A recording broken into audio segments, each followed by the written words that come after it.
Че, сильно храпел, да? Храпело — это какое-то другое слово, Сережа. Ты издавал такой звук, как будто бы товарняк с металлической посудой мимо нашей спальни проезжает. Как будто бы лавина на духовой оркестр упала.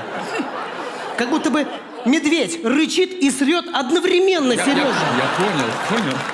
В микрофон, Сережа. Я понял.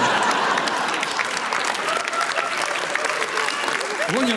Сереж, я высыпалась только когда ты спал в гостиной. А я у матери влюблено, Сережа.